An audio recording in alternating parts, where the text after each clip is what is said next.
alone, and they kept silent, and in those days told no one any of the things that they had seen.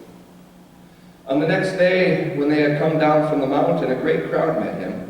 Just then a man from the crowd shouted, "Teacher, I beg you, look at my son. He's my only child." Suddenly a spirit seizes him, and all at once he shrieks.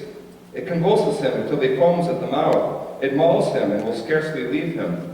I begged your disciples to cast it out, but they could not. Jesus answered, "You faithless and perverse generation, how much longer must I be with you and bear with you? Bring your son here." While he was coming, the demon dashed him to the ground in convulsions, but Jesus rebuked the unclean spirit, healed the boy, and gave him back to his father. Mountains, the high places. In so many different cultures, it was always up at the mountaintops where people thought they could find the divine. In Japan, of course, it was Mount Fuji, and still is in a lot of ways, and you'll find a lot of the temples up on top of the mountains in Japan. In Greek mythology, it was Mount Olympus, and so on and so forth, and even with Mount Sinai, in the passage that Russ read, where Moses went up to receive the Ten Commandments. It was up at those mountaintops. The people were believed to have the best and closest experiences with the divine. But Dorothy Day came to realize that you didn't have to go up to the mountaintop to have your experience with God. She came to realize that you kind of create your own mountaintops wherever you go. See, in 1906, she was an 8-year-old girl living in San Francisco, actually living in Oakland at the time when the earthquake hit. And the thing that she was struck most by was when she noticed all of the people gathering to help one another. All of these people coming together to lend a hand to those who had need, to those who had gone through this terrible disaster and had lost so much. And she gathered with all of these people as an 8-year-old girl to help, to lend a hand.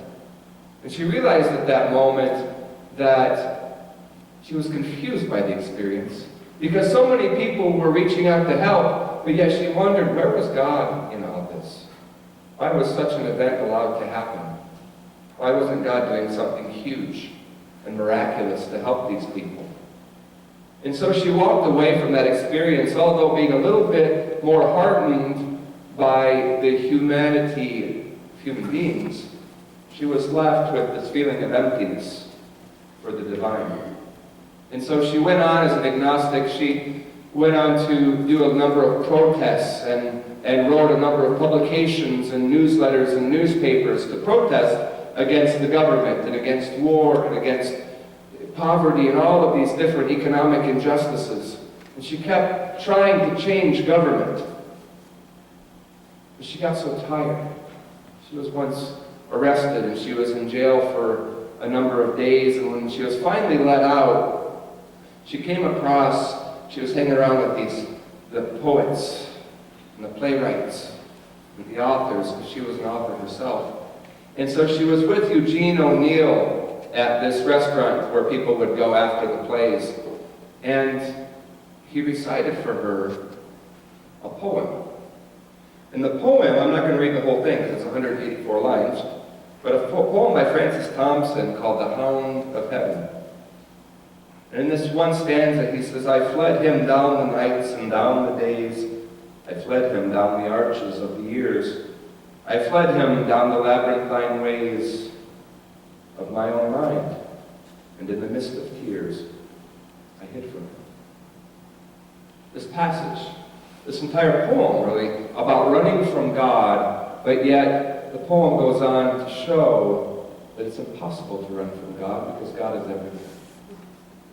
In a tree, in a mountain, in a single leaf, the way the sun pours through the leaves, through the trees, and hits us in the face, in that is God. And so Dorothy Day came to realize that those events that she had experienced when she was a child was not evidence of the absence of God, but instead evidence of the existence of God. Because she came to realize it was in those gestures, in the kindness of human beings for one another, that God was manifest the most. And so she was changed. she became Catholic, and she started the Catholic Workers. And basically, the whole premise was not to try to make changes based on changing the government, not trying to change policy or the powers that be, but she remembered the experiences she had had as an 8-year-old girl and said, if you appeal to the hearts of human beings, there, the change will happen.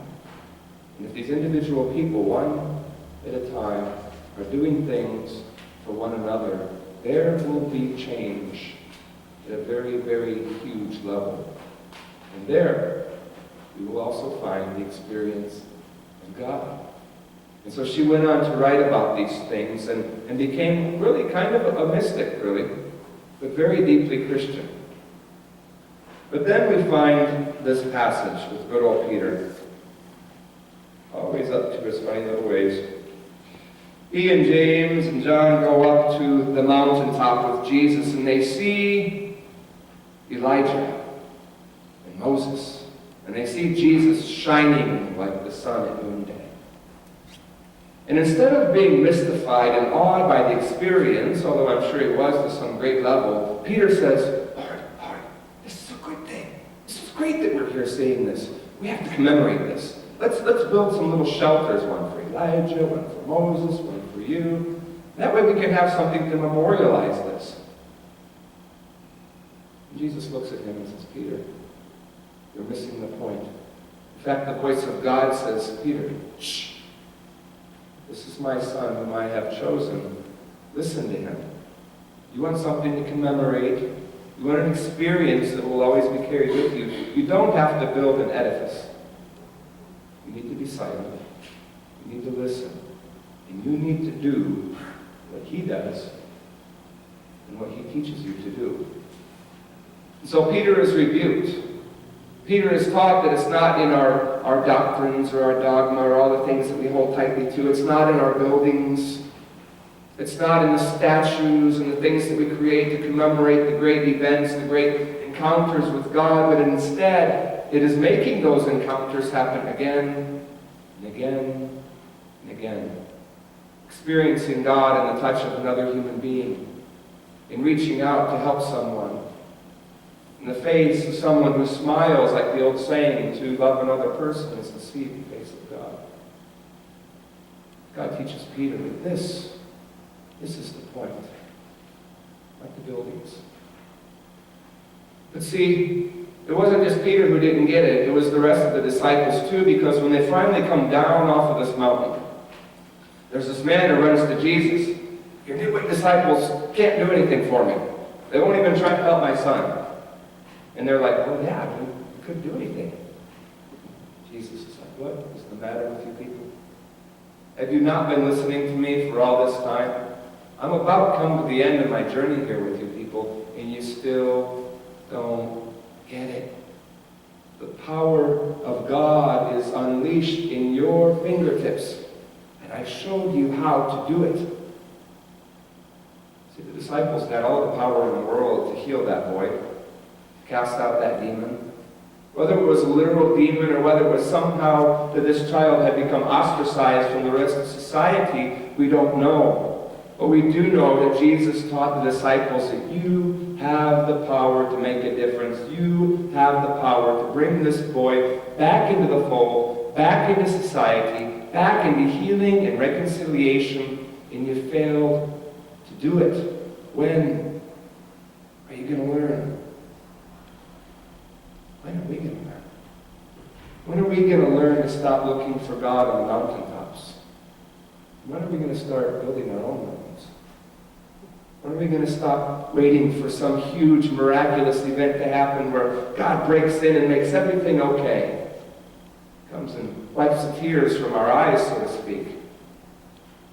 And when will we learn that despite the tears, amidst the tears, that we embrace one another? That we are, in essence, God to one another because God is using us as a vessel, as a conduit for amazing, amazing power, and amazing things that are tangible, things that we can touch, things that we can see, things that we can taste, So that we don't have to ask ourselves, where is God in these terrible events? But that we can help God to be manifest in our response to these events. Dorothy Day realized we don't have to run and hide from God. We don't have to run and search for God. We need to only look around us and realize that these catastrophes, these big disasters like happened at San Francisco in 1906, when she saw all these people working together to help one another, these things are happening on a daily basis at the individual level. There are people in our midst, there are people just an arm length away who are going through catastrophes in their hearts and in their lives. If we reach out to them, if we help them, if we pick them up, taking them by the hand, we make God manifest. And we show the world that God is indeed present wherever we go. Let's be willing to take that challenge. Amen. Would you please join with me in singing hymn number 183?